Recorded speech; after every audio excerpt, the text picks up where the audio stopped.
Let's talk about these lockdowns and COVID. There's a new round of lockdowns coming around the world. Overnight, Angela Merkel, the Chancellor of Germany, leaving, officially gone now. They held that big ceremony saying goodbye to her. But as she was leaving, she was basically saying new vaccine mandates in place and new lockdowns coming. Lockdowns for the unvaccinated and mandatory vaccines. The same thing is happening in Austria. Lockdowns, mandatory vaccines. This is popping up around the world. And of course, there's debates inside the United States right now about mandatory vaccines, even when we're still wondering about the efficacy of all of these things, booster shots, etc., and the focus on Delta and Omicron.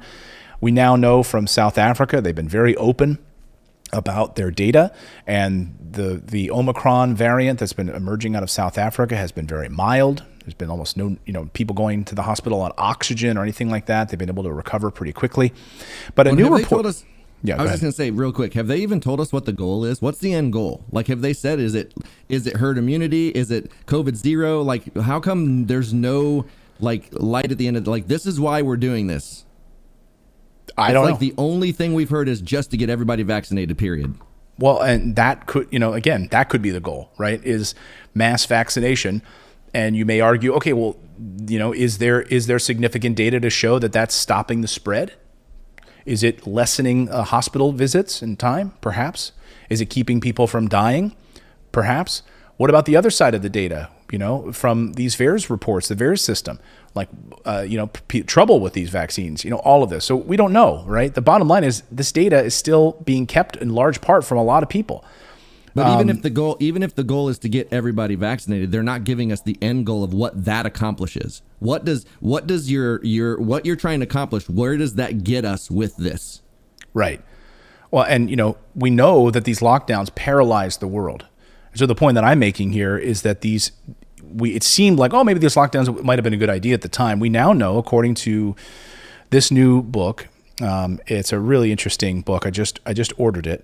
Let me see where the name of the book is. The COVID Consensus. Let me pull it here up on the screen. The COVID Consensus by Toby Green. The Politics of Global Inequality. And the Gray Zone did a really good job of going through and talking about what we now know from these global lockdowns and how COVID lockdowns obliterated human rights and crushed the most vulnerable among us. So are we heading to that again? And what are we doing? Are we flattening the curve?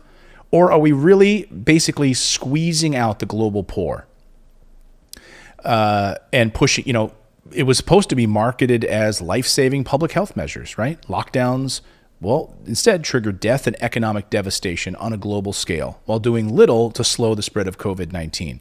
And now they're back. From Australia to New Zealand, Singapore, this idea of going to COVID zero wasn't going to work. It was never going to work. Now, Austria's government announcing plans it would follow and enforce a lockdown exclusively against unvaccinated people.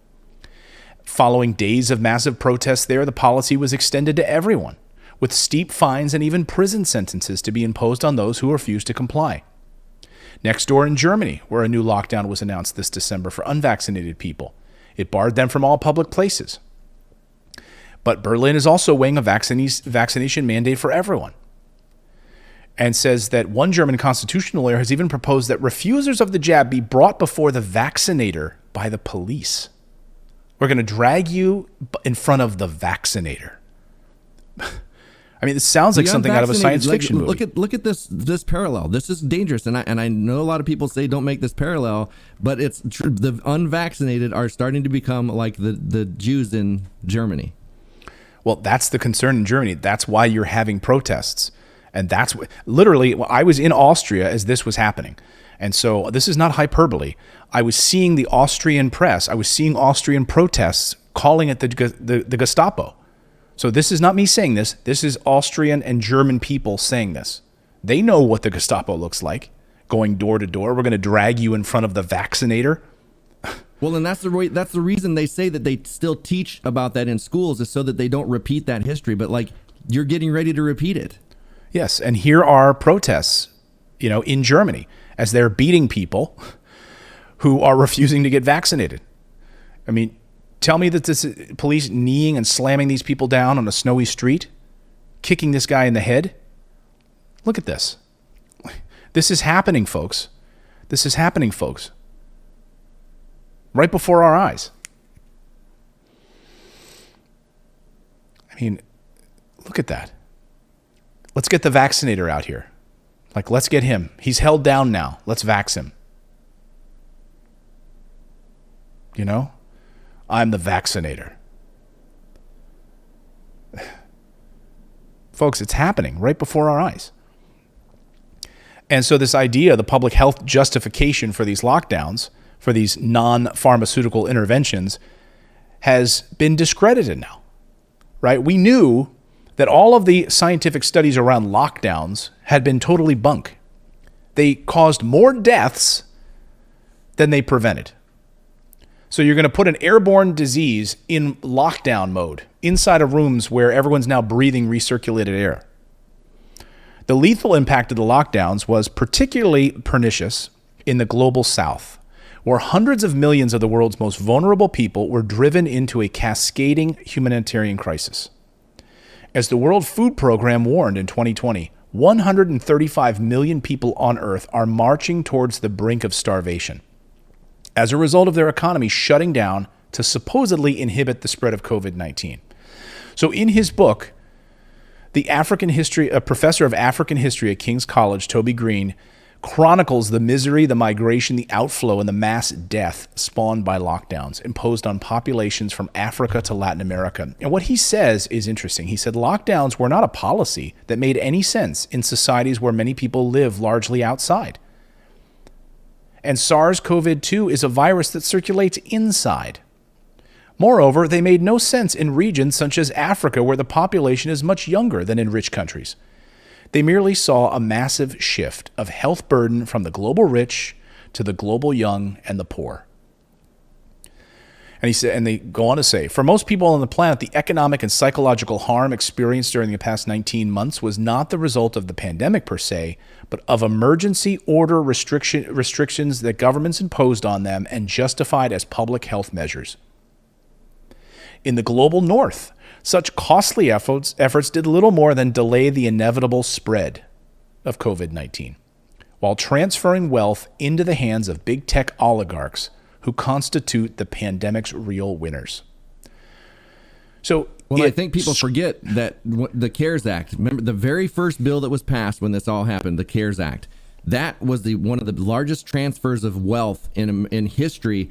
And that was at the beginning. That was $5 trillion went to big corporations. Mm-hmm. And we got what, $1,200, I think, that first round? Right. And shut up about it. And shut up, yep. Just take your $1,200 and shut up. Yep. Don't worry that your business collapsed. Don't worry that you lost your job. But it was called the CARES Act. The CARES Act. And we created more billionaires during the pandemic than at any point in world history. Are you seeing this, folks? And put it in more perspective, there were 9 new billionaires created out of our money. We were stimulating them when they weren't stimulating us. We've been stimulating them the entire time. Do you feel stimulated? No. I wish I was stimulated, but I don't. I don't feel stimulated. The discussion of inevitable harm of lockdowns has almost been totally forbidden, he writes, by most of the mainstream media and academia, while the left followed the lead of the Democratic Party, doing all it could to marginalize any discussion of the collateral damage of these lockdown measures. Any questioning of lockdown measures was cast as right-wing fascism.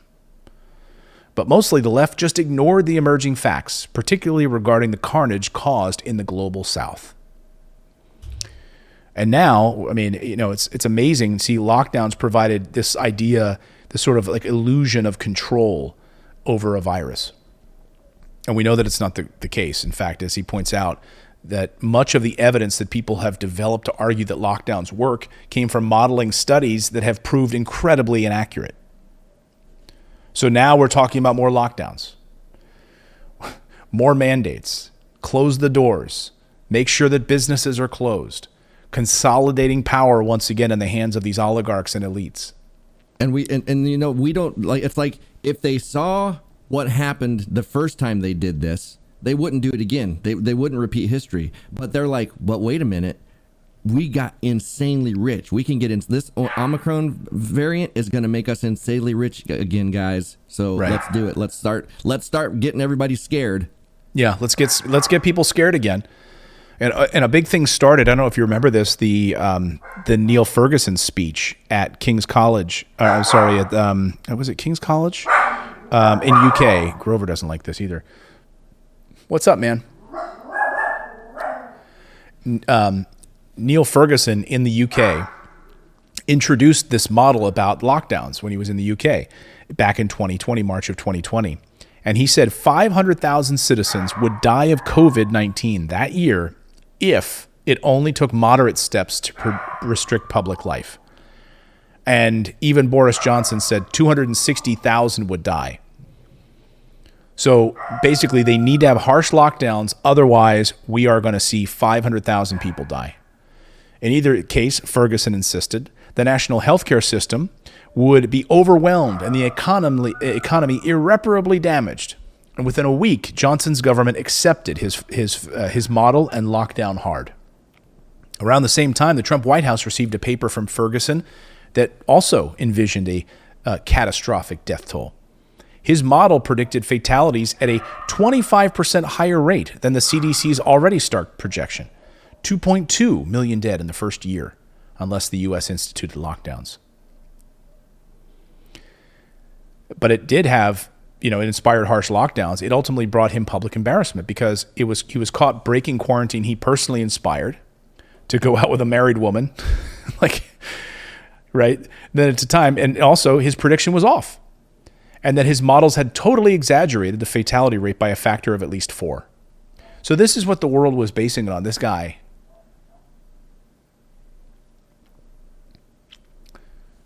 In these economies where people live indoors in colder climates, but the entire geographic South, but mostly live outside, who are younger, ended up getting squashed as a result of this.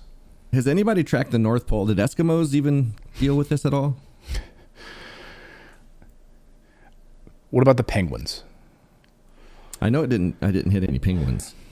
The problem, when people think about what this did to poor people in the middle class, as lockdowns drove inequality in the United States, millions of people just skipped out on routine medical care, such as childhood vaccinations, cancer screenings, and because basically hospitals clamped down on non-essential and elective procedures. So we had all these hospitals that were sort of forced into this crazy lockdown mode, and it hurt poor people and lower middle class individuals more than anybody else. Because do you think the rich had to deal with it? Like if the rich had a problem, they got medical care. They were able to get a private doctor and get something taken care of. Well, and when you hear that 200,000 small businesses went under, those are middle class people. Those are not rich people. Those were not like these big corporations. These were our everyday, in the streets, our neighbors that lost their businesses, their restaurants, their lawn mowing company, all of this stuff during this because they couldn't get any help. But yet the elite got rich. Rich. And I think this sums it up, and I'll bottom line it with this, and we'll get on to your pet photos for today. But this is where I think it really hit home for me in this piece. Due to the CDC's recommendations, 1.4 million medical workers lost their jobs. One medical record company estimated that screening for breast, colorectal, and cervical cancers dropped by 80% to 90% compared to the same months in 2019. Now the U.S. is struggling with a surge of cancers and other ailments that went undetected because of overzealous and overly broad lockdowns. While average Americans paid a heavy price for the restrictions, big tech oligarchs quickly emerged as the pandemic's winners. In 2020, billionaires increased their wealth by 54%. In fact, the top 1% of U.S. households now officially control more money than the entire middle class or the middle 60% of households by income in the United States. Read this book, guys. Read this book, The COVID Consensus, The New Politics of Global Inequality by Toby Green. I'd love to have him on the show. If he's watching it, Toby, call my team. I would love to have you on. And I have to say, you see what happens here in in Australia. I don't know if you saw what's going on in Australia. I mean, the Australia lockdown is crazy right now. I mean, you see what's happening in Australia. They're literally arresting 3 people who, I mean, they've set up basically concentration camps. That's basically what they are, concentration camps. Somebody said there was one of those here, a COVID camp here in Washington. I've not started looking into it yet, but somebody in chat said that yesterday. So Australian police arrested 3 people who escaped from the Howard Springs quarantine camp.